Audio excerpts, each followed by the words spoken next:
The Checkpoint is presented by GM Pharma, the first international multinational pharmaceutical company in Georgia. GM Pharma, to serve those who need it most.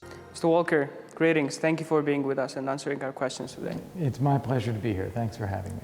Mr. Volker, we all remember the chaos that took over the world as the Russian invasion of Ukraine began. But out of all the noise, one thing stood out: how US officials on numerous occasions claimed that Kiev would fall within 24 to 48 hours. So let me ask you this: how was intelligence so wrong? Oh, well, thank you very much. First off, you are right. Official U.S. government statements and others who are observing were saying that Kiev would fall in 2 to 3 days. I said the opposite at the time, and before that I said that Ukraine will actually win the war.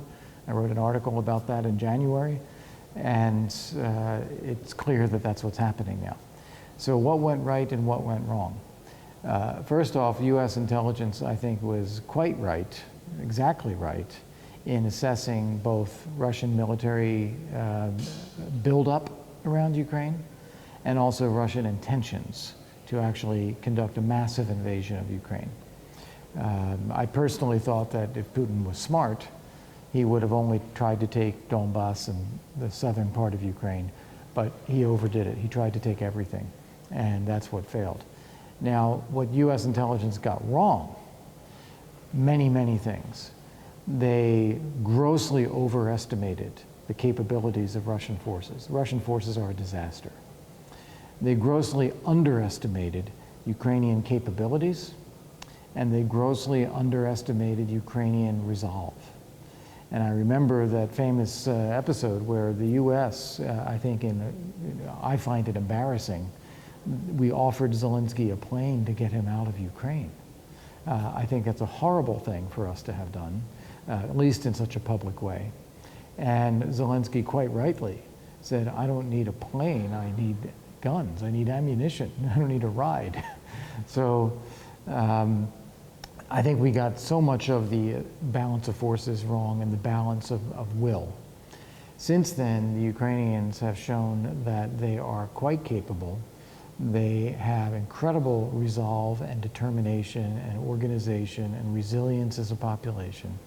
And they are fully able to use all of the assistance and support that the U.S. and other countries are giving them.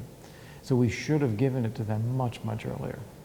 Do you think that the assumption that was made publicly was the right thing to do in the beginning, in the very beginning of the war? No, I don't. I think that Zelensky was right. I think that you should not give any reason to lower the morale or cause doubt or despair in your population. I think you want to show strength and resolve and determination. That's what Zelensky did. And I think these public statements from the United States that, oh, Kiev's going to fall, were frankly not helpful. What is going on in Ukraine today, in your assessment? Yeah, Ukraine is slowly winning the war. The first part, Russia sought to eliminate Ukraine as a country, as a people, as an identity, complete genocide. And that failed. They were unable to achieve that goal. Ukrainians stopped them. They destroyed columns of tanks and lots of soldiers and pushed them out. Then Russia focused, as I thought they would originally, on Donbass and the south. And they made very minor gains and have exhausted themselves. And now Russia has no capacity for substantial offensive gains in Ukraine anymore. And Ukraine is now disrupting and dismantling Russia's ability to sustain and supply its forces in the field. So they're destroying fuel, logistics supplies, ammunition, food supplies, bridges, roads, railroads, command posts, so that the Russians are finding it increasingly difficult to sustain their forces in an advanced position. As this continues, the Ukrainians are then able to slowly take territory back. And as the winter sets in, it's going to get even more difficult for the Russians. So eventually the Ukrainians will push the Russians out of Kherson. They will probably disable Russian military capabilities in Crimea. They will break the line of communication from Rostov, Donbass to Crimea. On the land bridge, they'll interrupt that line of communication. And then next year, I think the war will continue, and I think the Ukrainians will continue to push the Russians back. Mr. Volker, back in March, Donald Trump said, and I quote, "I stand as the only president of the 21st century on whose watch Russia did not invade another country and neither did anyone else." There is an opinion that would Donald Trump be president right now, the war would not have happened. What's your take on that? It's impossible to know. It's impossible to know. Putin launched this war not because of the United States. He launched the war because he wanted to rebuild the Russian Empire. And he said this himself. He wants to be Peter the Great. He wants to be seen as a great czar who accumulated the territories. And I think he's driven by that, whether or not Biden or Trump is president.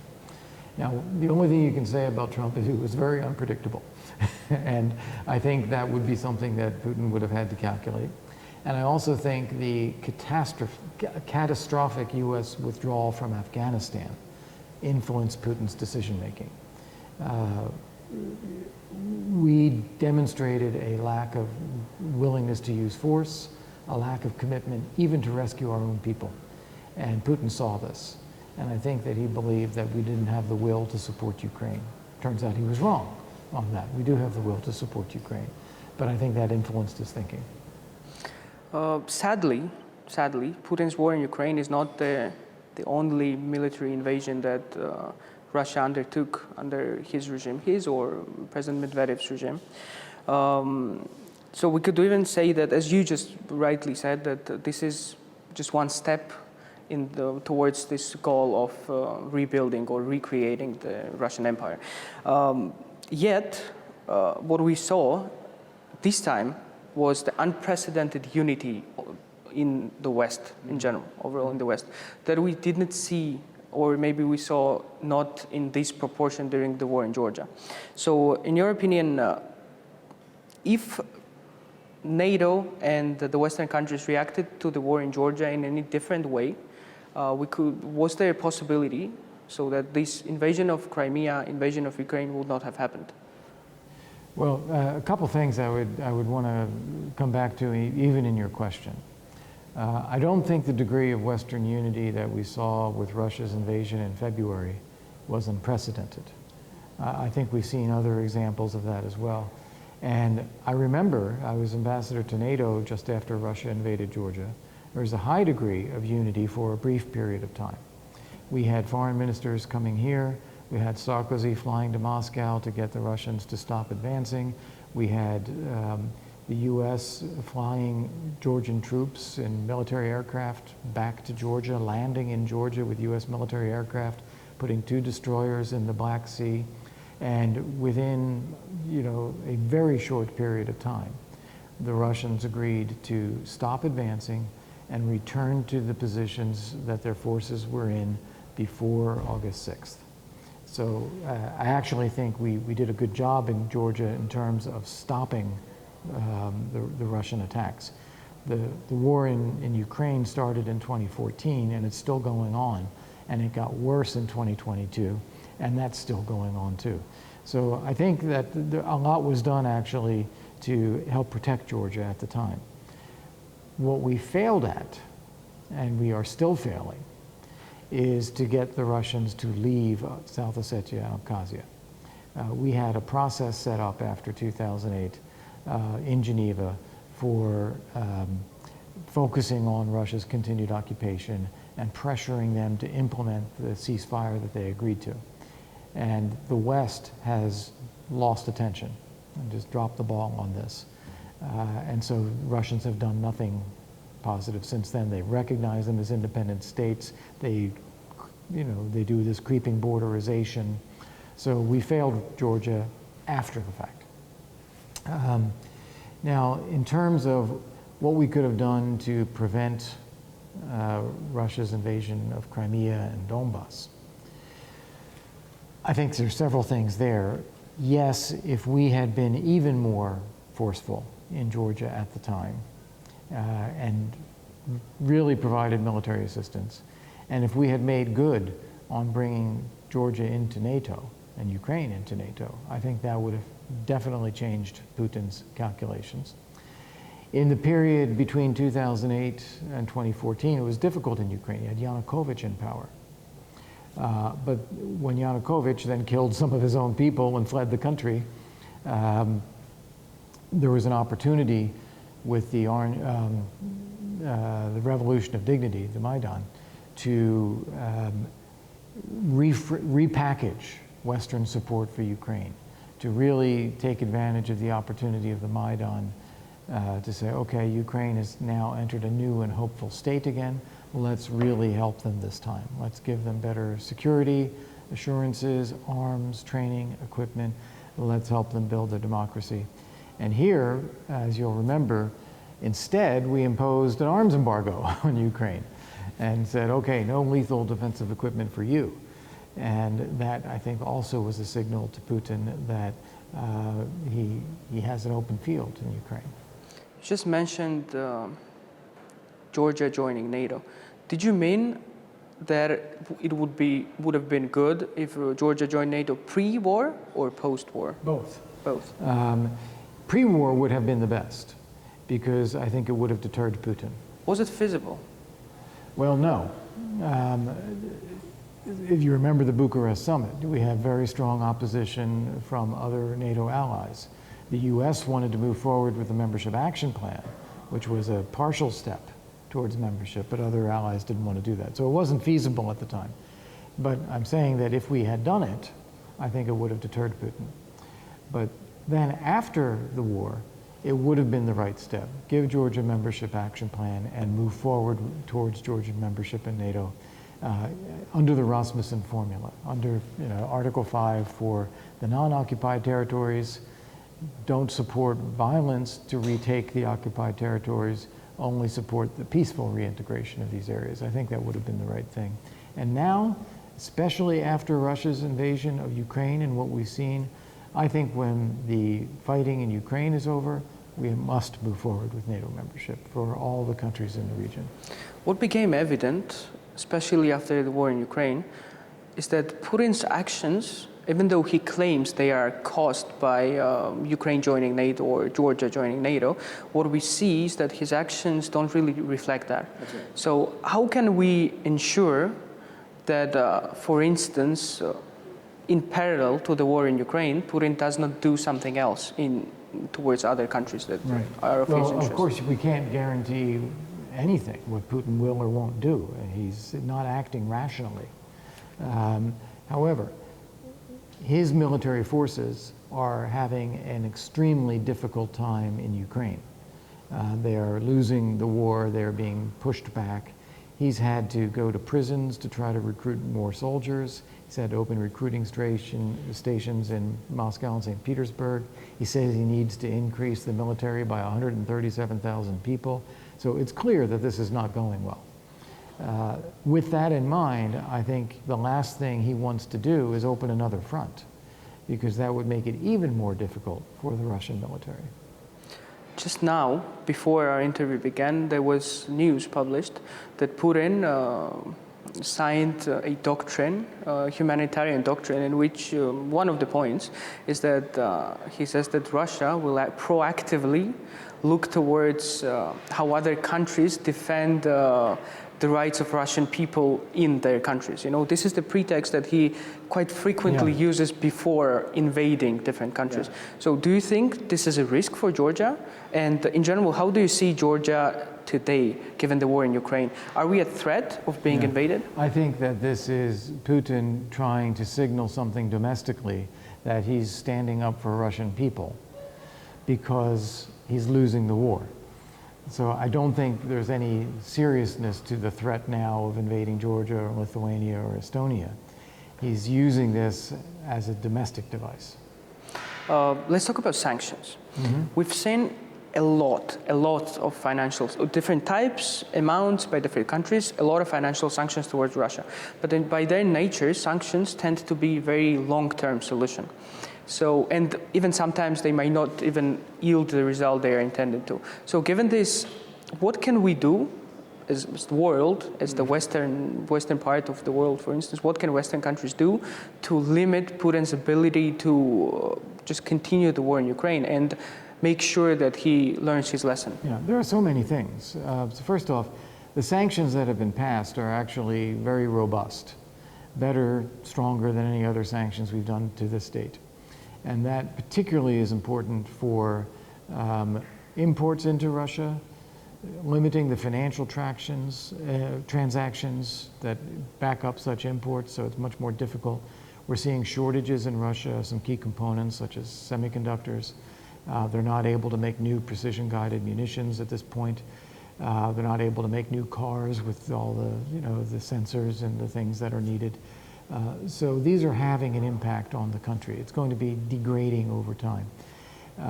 We could be toughening up these sanctions. We should be toughening up these sanctions. For instance, we limited it to the big four Russian banks. Why not all Russian banks? Why are we trying to allow some transactions to go through? The Europeans in particular could follow the US lead. The US banned imports of Russian oil and gas. The European Union should take the lead in doing this. Right now it's passive and waiting to see whether Russia cuts off supplies to Europe. They should take the tough decision and do it themselves and deny Putin that revenue. So there are many more things that we could do. And I think the more we get other countries to avoid helping Russia bust the sanctions. We see examples of Turkey, we see examples of China. That's also important because that takes some of the pressure off of them. But even with all of that said, the combination of Putin destroying his military in Ukraine and destroying the Russian economy because of the sanctions as a result is putting Russia on a long-term downward trajectory. And the leadership in Russia, the elites in Russia know it. In parallel to what you just said, Putin uses his energy resources as a political weapon. Yeah.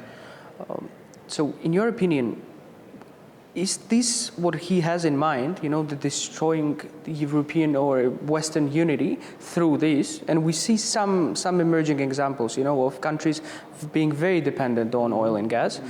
Do you see this as a threat for the Western society? I think already the European Union, the West, has done enough to survive the winter without people freezing and dying. They're going to have power. Be expensive. It's going to cost more, but it's going to be fine.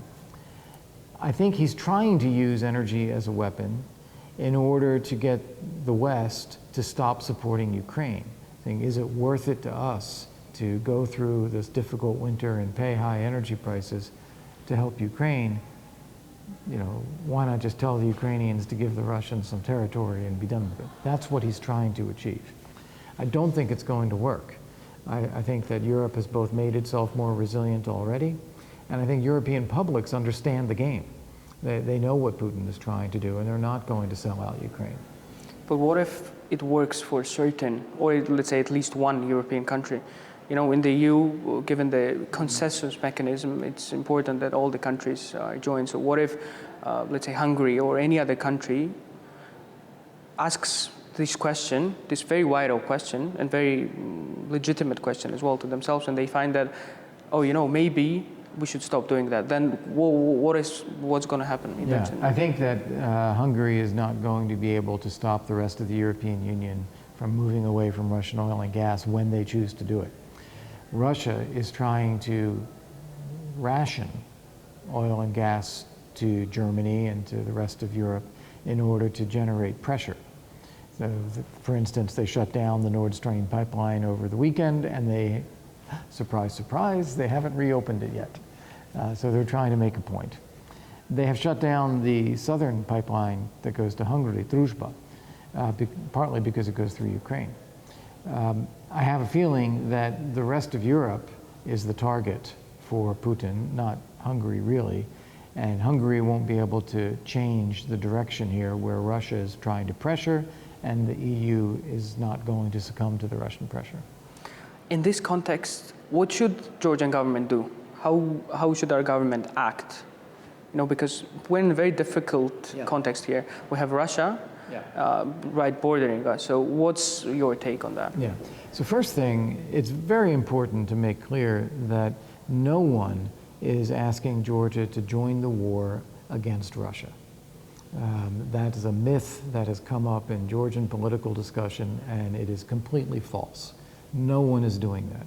The United States is not joining the war against Russia. We made it very clear. We prohibit our own uniformed personnel from training the Ukrainians in Ukraine. We don't let them go in. So the idea that the United States or someone is pressuring Georgia to join the war, it is nonsense. So that's the first thing. The second thing is Georgia was the first victim of Russian wars to steal territory before Ukraine. And Russia still occupies 20% of the territory. So I understand why it's important for Georgia to not put itself in a vulnerable position where it can be attacked again. But I think also showing solidarity and understanding for what the Ukrainians are going through when they're actively being attacked by Russia is very important. And then the third thing is to explain better. The communications here have not been good. Explain better that Georgia already has a number of sanctions in place, or that it passively applies for a variety of reasons because of Russia's aggression against Georgia. There's no ambassador of Russia in Georgia or Georgia in Russia. There have been restrictions on imports from Georgia into Russia. There are financial sanctions that are passively applied because the Georgian banks don't want to be caught up in sanctions that apply to the international banking system. So to communicate about this a little bit more proactively, to say, Georgia is not in a sanctions busting position. I don't think that this has come out as clearly as it should. Mr. Volker, just recently, Fitch Ratings claimed that the war in Ukraine, quite oddly, is a positive short-term shock for the Georgian economy, mainly because of the influx of a lot of Russian-speaking population from Ukraine, Russia, and Belarus. In your opinion, is this dynamic a threat to Georgia in one way or another, or how should we look at it? Look, everything has pluses and minuses. And yes, there has been these Russians who have come into Georgia have brought money with them, they buy things, they stimulate the economy. Okay, that's one thing. But who are these people? What are their long-term plans? Do they support Georgia, or do they support Russia, which is an enemy of Georgia, which attacks Georgia, which occupies Georgian territory? I think that there ought to be some tracking of who the people are, and I think there ought to be some kind of request or understanding that if they're going to be residing in Georgia, getting residency or possibly even citizenship, that they reject Russia's aggression against Georgia at a minimum, as well as aggression against other countries. So I think more can be done there. There are positives to it, but there are also negatives. And then let's also remember the types of people we're seeing. They're all different kinds. You can't put a label on this. Some of them, as you said, are from Belarus, who are fleeing an oppressive regime there. Some of them are from Ukraine, where the Russians are killing Russians in Ukraine, Russian speakers in Ukraine. Most of the people who died in Mariupol, in Severodonetsk, in Kharkiv, these are Russian-speaking people that the Russians killed. So they're fleeing those conflicts. Some of them, however, are Russians who really just want to preserve their money. They're afraid that the Russian economy, with all the sanctions, is going to collapse, and they want to protect themselves and their families. That's understandable. But some of them are also pro-Putin and Russian nationalists, and they think that that Russia deserves to take territory from other countries. And those people have to be told, you're not welcome here.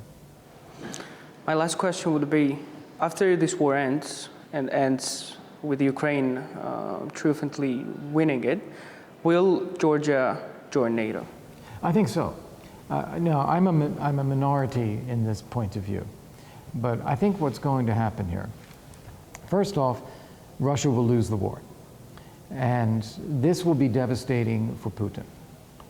He will have destroyed the Russian military, and he will have destroyed the Russian economy, and no one in Russia will think it was worth it. So that'll be trouble for him. That means something's going to snap inside Russia. Who knows what, who knows when. Maybe it'll be immediately after the war, maybe it'll cause the end of the war, or maybe it'll be a few years, but something is going to snap.